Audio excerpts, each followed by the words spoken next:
আমরা গত লেসনে কম্পিউটারের ব্যাকগ্রাউন্ড সম্পর্কে আলোচনা করেছিলাম এবং কয়েকটা ব্যাকগ্রাউন্ড পরিবর্তন করে আমরা দেখাইছিলাম। আমরা আজকের এই ক্লাসে ব্যাকগ্রাউন্ড সহ পার্সোনালাইজের সমস্ত বিষয়গুলো আমরা আলোচনা করার চেষ্টা করছি। আমরা যদি সরাসরি স্ক্রিনে চলে যাই তাহলে আমরা দেখব যে রাইট বাটন ক্লিক দিয়ে আমরা চলে যাই পার্সোনালাইজে।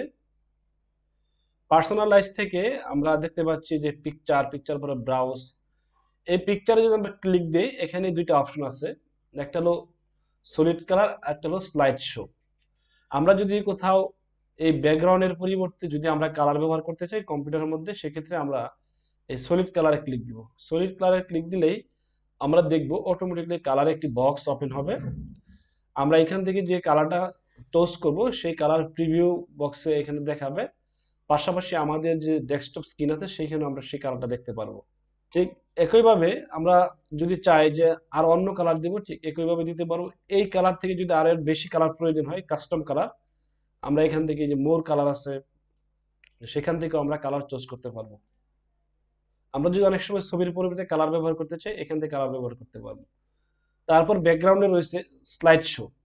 স্লাইড শো খুবই গুরুত্বপূর্ণ একটা বিষয়। আমরা অনেক সময় দেখা যায় যে কম্পিউটারের মধ্যে একটা ছবি বা একটা ব্যাকগ্রাউন্ড আমরা ব্যবহার করি, কিন্তু অনেক সময় আমরা যদি একাধিক ছবি ব্যবহার করতে চাই, সেই ক্ষেত্রে আমরা যদি একটা ছবির ফোল্ডার থাকে, সেই ফোল্ডার যদি আমরা সিলেক্ট করে দিই, তাহলে দেখবো এখানে টাইম আছে 1 মিনিট পর পর অথবা 10 মিনিট পর পর অথবা 30 মিনিট পর পর এই ছবিগুলা র্যান্ডমলি আসতে থাকবে। সেটা কিভাবে করব? আমরা প্রথমেই এখানে ব্রাউজে চলে যাব। ব্রাউজে যাওয়ার পর আমরা যে ফোল্ডারটি মূলত আমরা এখানে চিনাই দিতে চাই, আমরা যদি ডেস্কটপ ফোল্ডার চিনাই দিই, তাহলে ডেস্কটপের মধ্যে যে পিকচারগুলো আছে সেই পিকচারগুলো আসবে। এটা 1 মিনিট পর আরেকটা আসবে, এইভাবে র্যান্ডমলি আসতে থাকবে। সো এটা হলো স্লাইড শো। স্লাইড শো সম্পর্কে আমরা জানলাম। স্লাইড শো সম্পর্কে এটাই জানলাম যে অনেকগুলো ছবি যদি আমরা আমাদের স্ক্রিনে নিয়ে আসতে চাই, সেই ক্ষেত্রে সেই ছবির যে ফোল্ডার সেটা আমরা ব্রাউজ থেকে সিলেক্ট করে দিলেই ওই ছবিগুলো ন্যূনতম 1 মিনিট পর পর আসতে থাকবে। এটাই ছিল স্লাইড শো। এখানে আরেকটা বিষয়, সলিড কালার। সলিড কালারটা মূলত আমরা কেন ব্যবহার করা হয় বা কেন ব্যবহার করি? অনেক সময় আমরা দেখি যে আমাদের যখন নতুন কোনো কম্পিউটার অথবা ল্যাপটপ অথবা ডেস্কটপ স্ক্রিন আমরা যখন ক্রয় করি, তখন আমরা যদি সলিড কালার এখানে ব্ল্যাক দিয়ে যদি দেখি, তাহলে আমাদের স্ক্রিনে কোনো স্পট আছে কিনা, কোনো ধরনের দাগ আছে কিনা, এটা স্পষ্ট বোঝা যায়। এই সলিড কালার দিয়ে আমরা এই কাজটা করতে পারি। বিশেষ করে যারা কম্পিউটারের বিজনেস করে, যারা কম্পিউটার বিক্রি করে, তারা দেখবে হাই রেজলিউশনের কিছু পিকচার দিয়ে এই ডেস্কটপটাকে সুন্দরভাবে সাজিয়ে রাখে, যার ফলে আমাদের চোখে বিভিন্ন সমস্যা থাকলে ওটা বাসে না। সো আমরা এই সলিড কালারের মধ্যে আমরা এটা যাচাই করতে পারবো। তারপর হচ্ছে কালার। সলিড কালারের মতোই আমরা যদি এখানে যদি দেখি কালারের মধ্যে তিনটা পার্ট আছে এখানে। একটা হলো লাইট, আরেকটা হলো ডার্ক, আরেকটা হলো কাস্টম। আমরা এই এই কালারটা মূলত কম্পিউটারের কালার। আমরা এখান থেকে যে কালারটা দিব সেই কালারটা পুরো কম্পিউটারের মধ্যে চেঞ্জ আসবে। যেমন আমরা এখান থেকে যদি ডার্ক দিই, দেখবো যে সকল কিছু এখান থেকে কালো হয়ে গেছে। স্ক্রিন সহ আমরা দেখবো কালো হয়ে গেছে। সমস্ত কিছু এখন আমরা যখন যেখানে যাব সেখানে কি কালো হয়ে গেছে। তার মানে কি, আমরা কম্পিউটারের যে কালার আছে সেটা পরিবর্তন করে ফেললাম। কালার থেকে আমরা এই যে ড্রাগ করে দিছি। এখন যদি আবার লাইট করে দিই, তাহলে আমি পুনরায় আবার আমার কম্পিউটার আগের মতোই যে লাইট ছিল ওই লাইট ফিরে আসবে। আসতে কয়েক সেকেন্ড সময় লাগবে। এই সময়ের মধ্যে এটা চেঞ্জ হয়ে যাবে।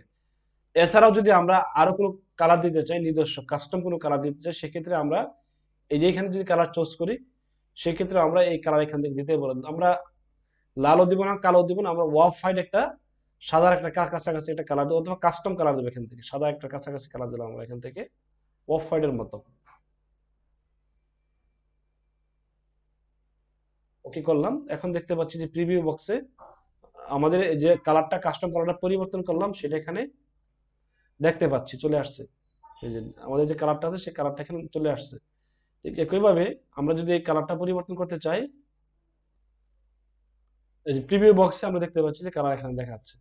সো এই বিষয়টা আমরা ক্লিয়ার এখান থেকে বুঝতে পারলাম যে কালার বিষয়টা কি। আমরা সবসময় লাইট কালারে থাকবো, কারণ আমরা এটা দিয়ে অভ্যস্ত। অনেকেই দেখছি ডার্ক মোডে কাজ করতে অভ্যস্ত। আপনাদের ইচ্ছা মতো এখান থেকে করে নিবেন। তারপর হচ্ছে লক স্ক্রিন। লক স্ক্রিন কি? আমরা জানি যে আমাদের কম্পিউটারের মধ্যে যখন আমরা পাসওয়ার্ড দেই, অথবা আমরা সিকিউরিটির জন্য আমরা এটাকে পাসওয়ার্ড দিয়ে আমরা প্রটেক্টেড করে রাখি, তখন এখানে একটা ব্যাকগ্রাউন্ড দেওয়ার প্রয়োজন হয়। যেমন যখন লক অবস্থায় থাকবে তখন এখানে কি ব্যাকগ্রাউন্ড থাকবে সেটা আপনি এখান থেকে সেট করে দিতে পারবেন। এই যে আমাদের যে ব্যাকগ্রাউন্ডের পিকচার আছে ওইটার মতোই ঠিক লক স্ক্রিনে কিরকম ব্যাকগ্রাউন্ড থাকবে সেটা এখান থেকে সেট করে দেবেন। এটাই ঠিক একইভাবে আমরা এখানে রয়েছে থিম। এই থিম দিয়েও আমরা আমরা থিমের সাথে আগে থেকে পরিচয় আছে। থিম হলো যে আমরা দেখি যে প্রায় সময় আমাদের মোবাইলের মধ্যে বেশ কিছু থিম রয়েছে। থিম চেঞ্জ করলে কালার, ফন্ট, ব্যাকগ্রাউন্ড সবকিছু চেঞ্জ হয়ে যায়। আমরা চেষ্টা করব বাই ডিফল্ট যে থিম আছে সেটা সবসময় রাখার জন্য। তারপর হচ্ছে ফ্রন্ট। ফ্রন্ট খুবই গুরুত্বপূর্ণ বিষয়। আমরা জানি যে কম্পিউটার যত ধরনের ফ্রন্ট আছে সেই ফ্রন্টগুলো এখানে আছে।